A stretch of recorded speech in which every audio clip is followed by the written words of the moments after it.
a lecture video that just kind of covers some of the basic linguistics terms that are going to be important for teaching kids to read and write, and especially in the preschool and primary grades. Understanding these parts of words is something that you as a teacher may need to know. Only a few of these are going to be really important for your kids, and I've highlighted those here in the header. Phoneme, consonant, vowel, syllable, and grapheme. Those all have everyday terms that we use in English instead of these linguistics terms. Maybe not for consonant and vowel, but there are some everyday ways of explaining those for kids. Those are the 5 basic ones that you're going to need to explain to children. But each of these are things that you're going to need to know, especially as you get ready to teach young children. So across the top, you're going to see the linguistics word, and then down this column, you're going to see a new word in every row.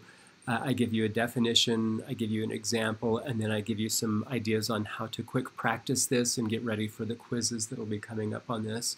So I'm just going to go ahead and start in with this. Phonology can be split into 2 parts. You've got the phone, which means sounds, and ology, which means the study of or the system of. So the sound system for a language, and you see that I've got these blanks here for you to follow along with the lecture just to give you a little bit of interactive fill-in there. So the sound system for a language, how it makes syllables into words, and how it uses consonants and vowels, and which phonemes it has inside the system. So phonological awareness is a general sense for the sound parts that are out there in a language, and kids need phonological awareness, and they need to get that in a more fine-tuned way that I'll talk about in a moment.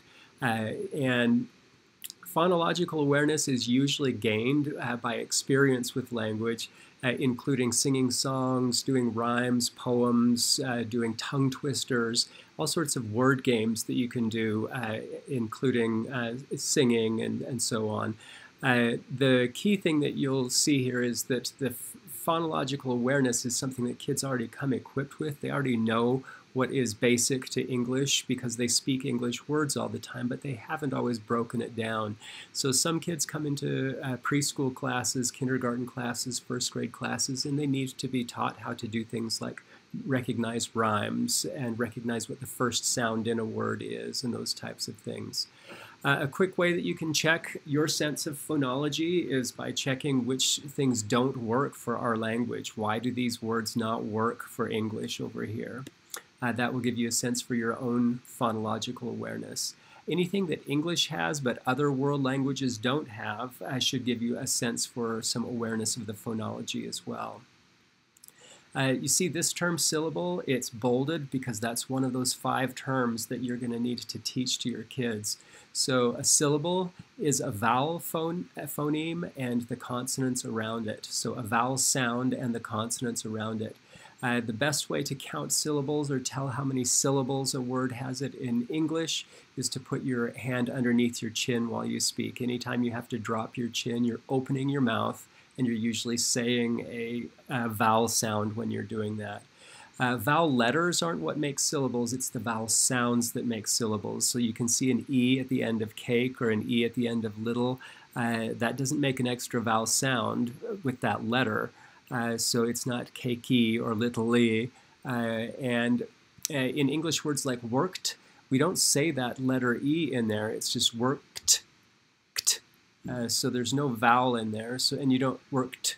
You probably don't feel, if you put your hand under your chin, that K to the T sound make an extra sound. So just take a minute and practice with these words. How many syllables in each of these words, keeping your hand under your chin. Syllable, keeping that hand under the chin, that's probably a word you want to teach your kids pretty early on because it keeps coming up throughout education. CVC structure is a term that's going to come up frequently in talking about words for spelling and for reading words, and it just outlines for you what's typical for English. In English, one of the most typical structures for English words is a consonant and a vowel and a consonant put together, and that can be smaller. You can have a word that's a single vowel like and I, and you can have a word that's just a vowel and a consonant like in or at. You can have a word that's just a consonant and a vowel like be and to. But then our words start to kind of revolve around that first vowel. It's possible for us to make words with consonants on either side of the vowel. And some world languages don't have that structure. Some world languages have more of a consonant-vowel structure, and all of their syllables are open syllables with a consonant and a vowel. Chinese is Mandarin Chinese is much more dominant with just consonant-vowel setups. And they have some words that have a consonant-vowel consonant, but it's more typical for them to have that consonant-vowel structure. So you can see, if you think about the vowel as the core of any word, we have all of these possibilities for vowels with other things around them. So we can have words like black, black, with the sound b, l, a, and the sound k, as a CVC word, and so on. So pick some real words out and try labeling them to see if you can see where all of the consonants and vowels are showing up. So like, for example, this word this, th is a consonant, I is a vowel, s is a consonant. So you've got 4 letters, but you've only got a consonant-vowel consonant pronunciation.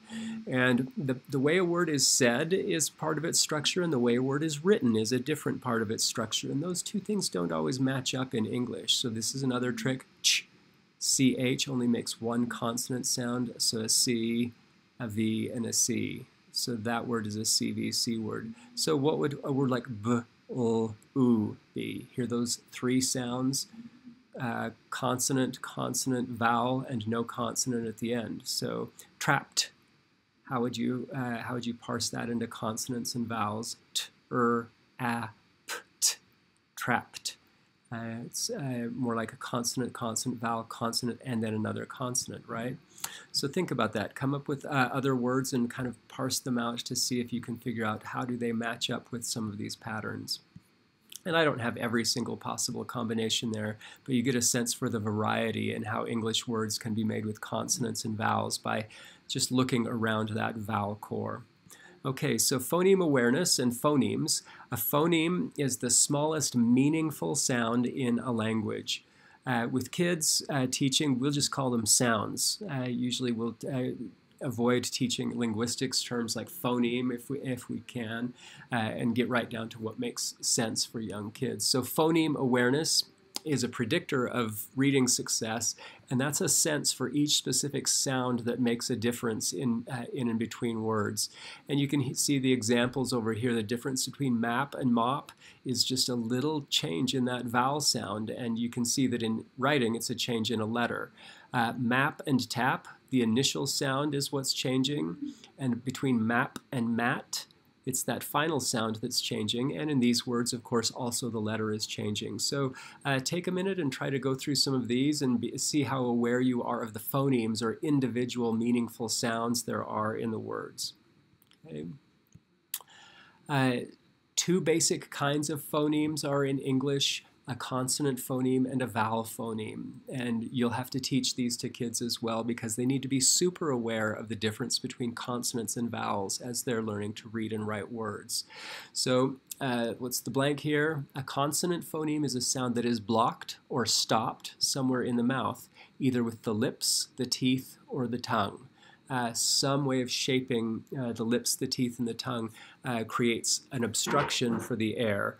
And we tend to see lip stops, velar stops, and velar stops are that roof of your mouth area. Dental stops, things you do with your teeth, like the sound you make for the letter F. You put your teeth on your lips and so on.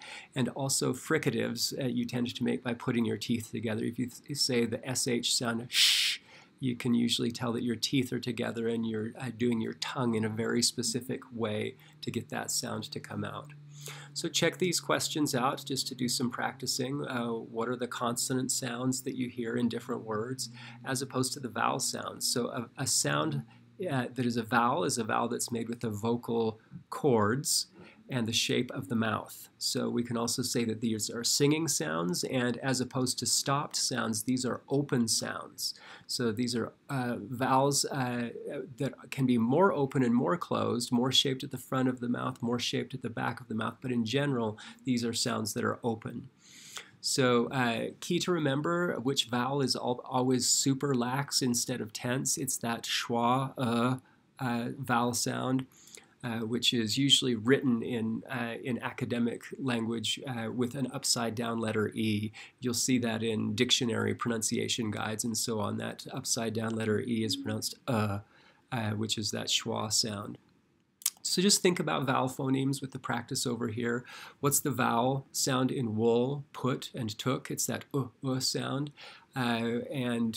There's no letter assigned to that sound. We have two different ways of spelling it that are primary and no letter assigned to the sound What are the vowels in these words? And then think about some other words as well. Your name, your first name and your last name, your friends' names. What are the vowel sounds in those words?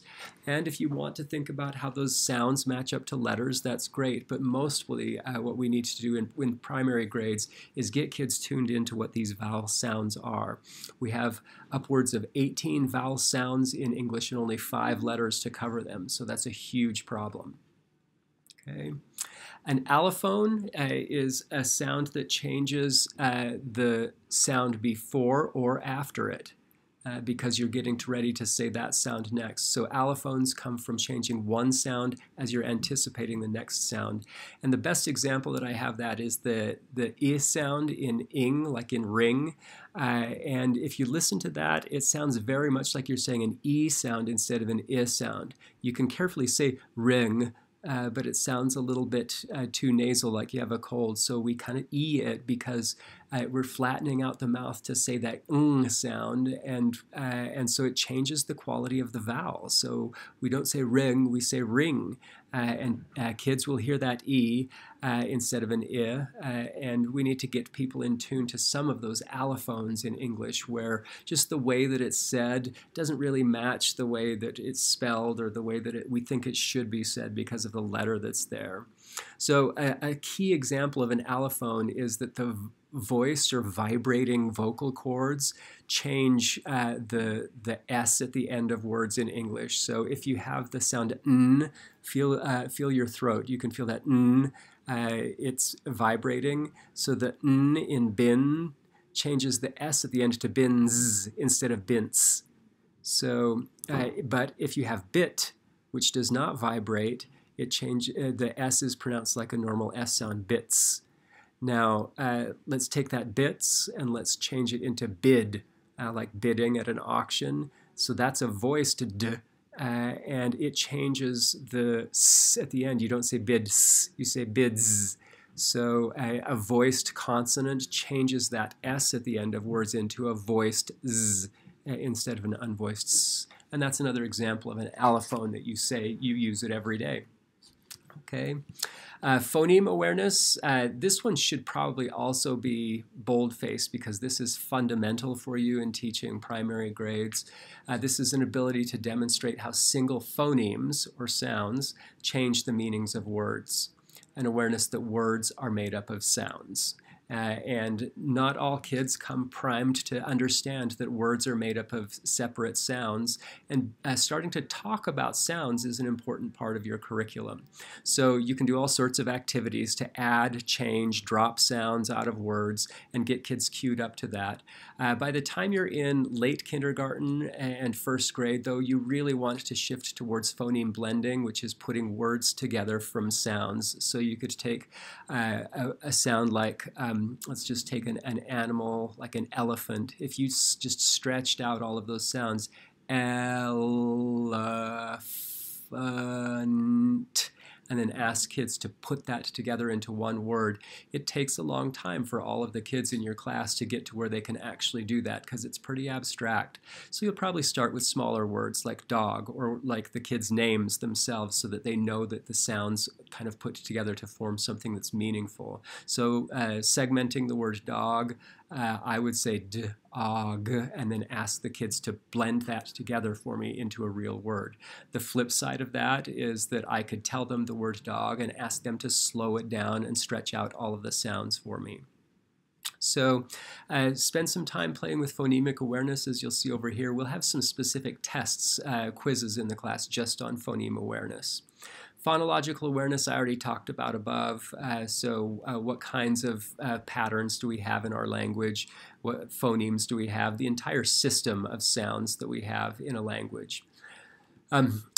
Terms that will come up pretty frequently when we're talking about words are initials, medials, and finals. That's just the beginning sound of a word or a syllable. So the sound at the beginning of a word or a syllable. So an example is the p in pond is the initial phoneme. A medial phoneme is in the middle of a word or syllable. So the ah in pond is a medial vowel. Final phoneme is a sound at the end of a word or syllable. So like the nd in pond, it makes the final two consonant sounds, and that's the final. So think of a syllable as usually having 2 or 3 parts, and you can just point to them and say this is the initial part of the syllable, the medial part of the syllable, the final part of the syllable, or you could do that with an entire word as well. An interesting thing about one-syllable words in English, like fight and knock and street and so on, we have thousands of these single-syllable words in English, and usually those come with an onset or a consonant that comes before the first vowel. So you have words that can very frequently be broken into 2 chunks, and those 2 chunks are onset and rhyme. So the onset is the consonants that come before the first vowel, and the rhyme is the first vowel and the consonants that come after it. So if I take a rhyme like ab, I can add consonants to the beginning of it to make all sorts of ab words, right? So I can say cab, dab, jab, nab, flab, crab. I can start adding all kinds of things onto the beginning of a rhyme and make it into a word by adding an onset. So those consonants that come before the first vowel, those are the onsets. And I have a list of all the onsets and rhymes for English. Super important for teaching kids to be able to read and spell English words in kindergarten and first grade, because a lot of the words they'll want to spell are one-syllable words. Since we're talking about single-syllable words, a word with only one vowel phoneme, one vowel sound, but possibly a lot of consonants around it. So day has only one syllable, but daylight and daytime have 2. Big has 1 syllable, but biggest has 2. Just practice with some longer words and see, do those longer words have 2 syllables in them or just 1? Because we have a lot of weird spellings in English, like the word through. 7 letters, but it only says through. 3 little sounds in that 7-letter word.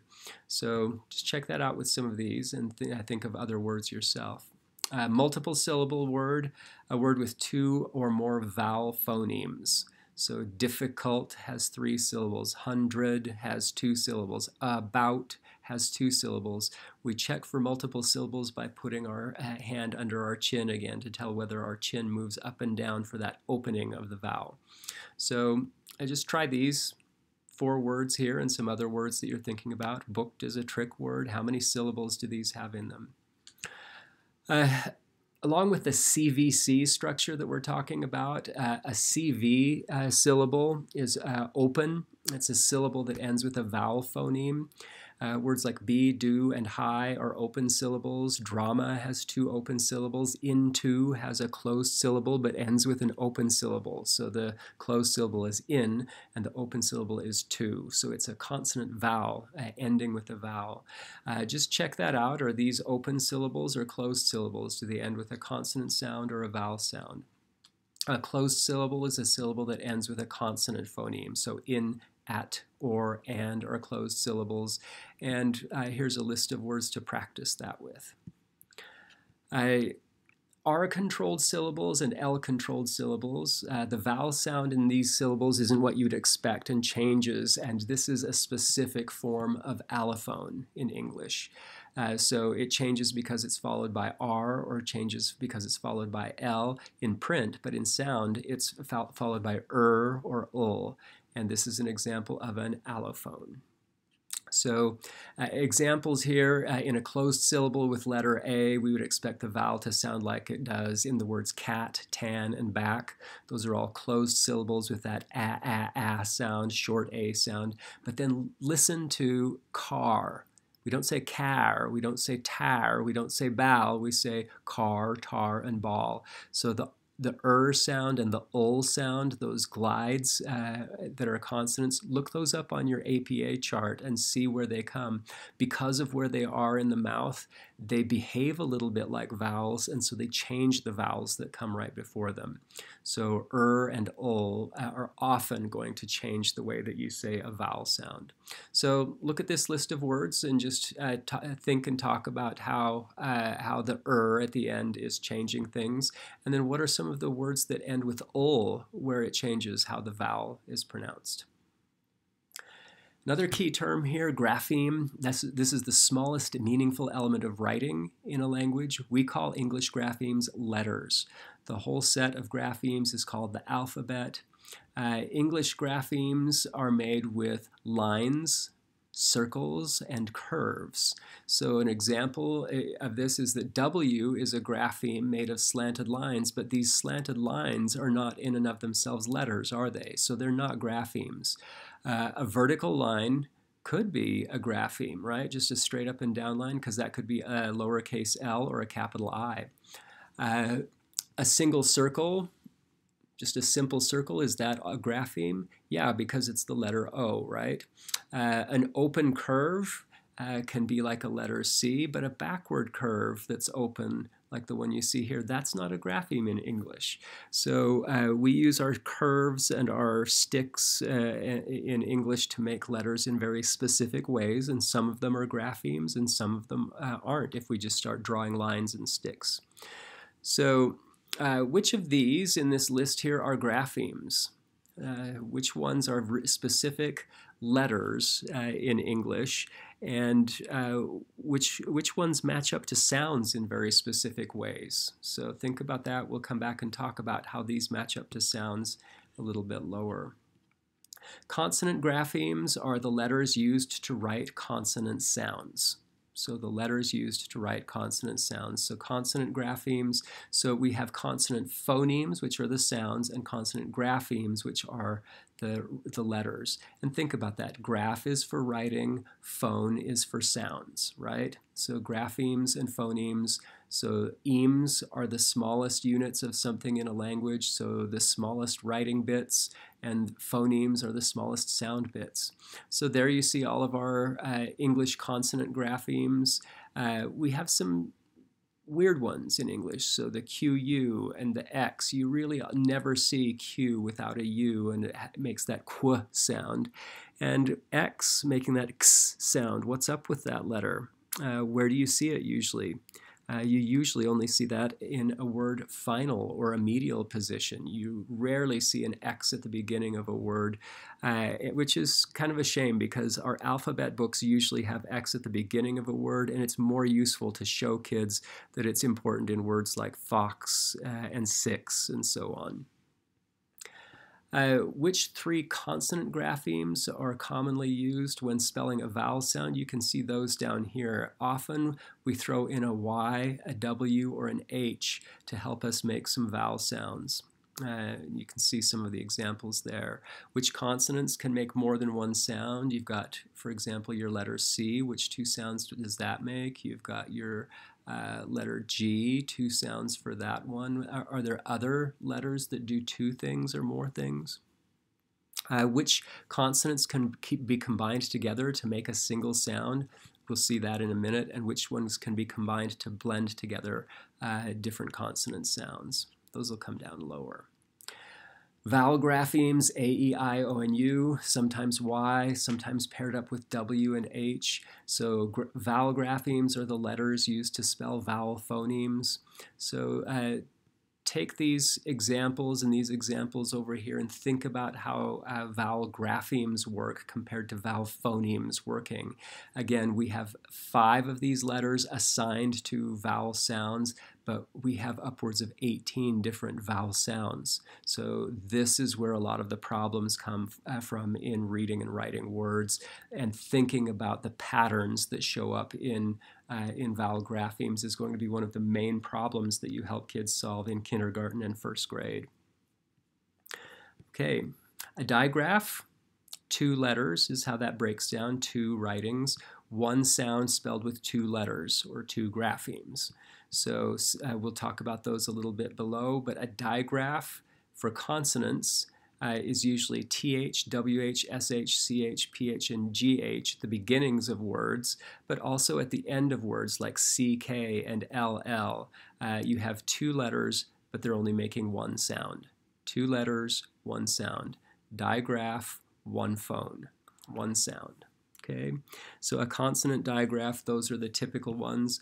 Think about the consonant digraphs and how they work with these examples over here and play around with answering these questions.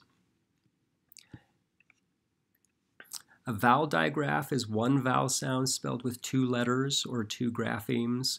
The two vowel letters only make one sound, so you have an EA in bean. You don't say bean, you don't say friend, it's bean and friend. So you have two letters there for the vowel, but they're only making one sound. We don't say se or ce, we say c. So it's those two letters making the one sound. We don't say peopele, we say people, so that EO. IE, what does it say in chief? AU, what does it say in cause? AW, what does it say in draw? OW, what does it say in low? IE, what does it say in friend? AI, what does it say in said? You can hear those vowel sounds. There's only one sound being made there for the two letters. So think about these words over here. What's a different way that you could spell those vowel sounds with maybe with only one letter and still get the same sound coming out, or switch it out for a different way of spelling it? So a vowel digraph and a consonant digraph, you need to think about those because we have two different situations where two letters are being multitasked to do one sound.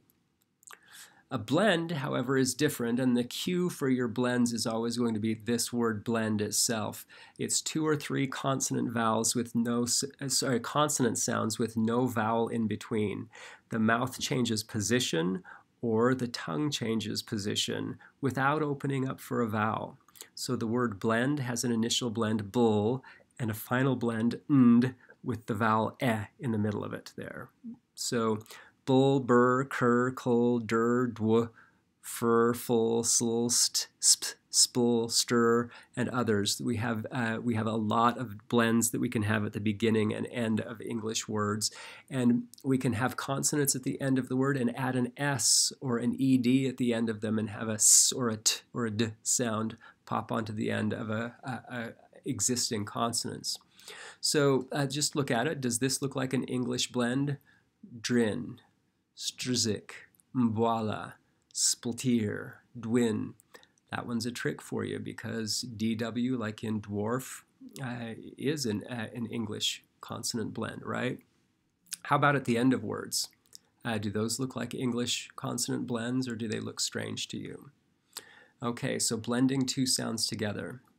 So a vowel blend, sometimes called a diphthong, is a vowel that changes to another vowel without a consonant being in between them. So the mouth changes shape or the tongue moves while speaking the vowel.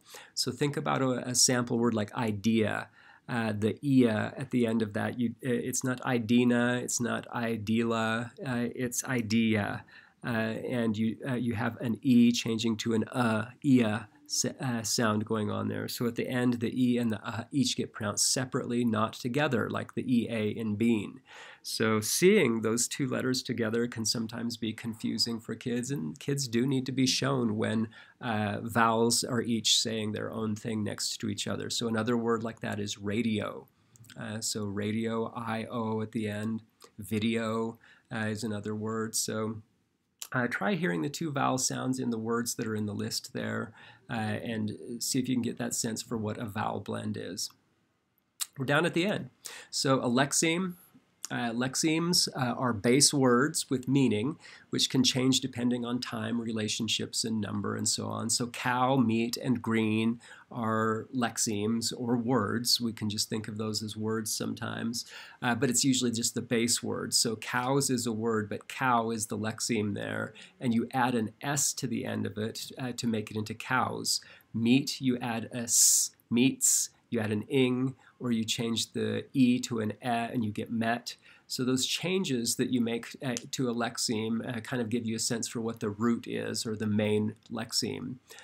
So just do these exercises here. Which of these is a lexeme, which is a base word that just kind of stands on its own and means something. Morphemes, by contrast, are the bits of words that you can add to or change to shift the meaning of a base lexeme. And think about that. Morph means change. So a morpheme is the smallest level of change that you can make to change a meaning. And these are kind of grammar things. So let's look back up here at cow. The S at the end of cows is a morpheme. Z at the end of cow. Cows changes its meaning. So adding something changes meaning. Adding this ing at the end of meat changes its meaning. Meeting is different from meets, which is different from met. When we look at met, you can see that English is a little bit weird. We don't always just add something to change the time, the relationship, the number. To change it into it happened in the past, we take the E sound and change it into eh. So green, we have all of these endings we can put on it. All of these changes that are happening to those words are morpheme changes to the lexeme.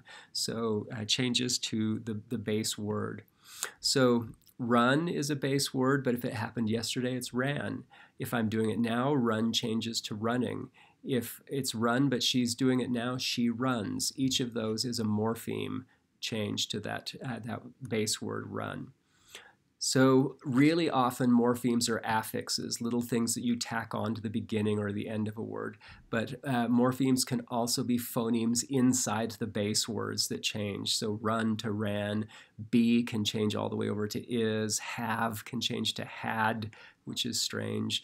But a lot of our most high frequent words in English are going to have these kinds of weird phoneme changes in them instead of just adding an S or an ing. So what is the morpheme in sang? You have to think about what was the base word. The base word with no change to time is the word sing. So the morpheme in that word is this letter A. So walked, the base word is going to be walk. You add this affix ed on the end, and that changes it. So what's the base word for gone? It's go, right? So what's the morpheme here? What changes it into it happened before? To be, is, was, what's the base word there and what has changed? So go through all of these and think about how adding and changing things to lexemes or words can change their meaning. So these are all the basic word parts. There are probably other linguistic terms that I could give you, but these are the ones that are going to be most important for you to think about this semester, and especially a good number of these as you start thinking about teaching young children. All right, thank you.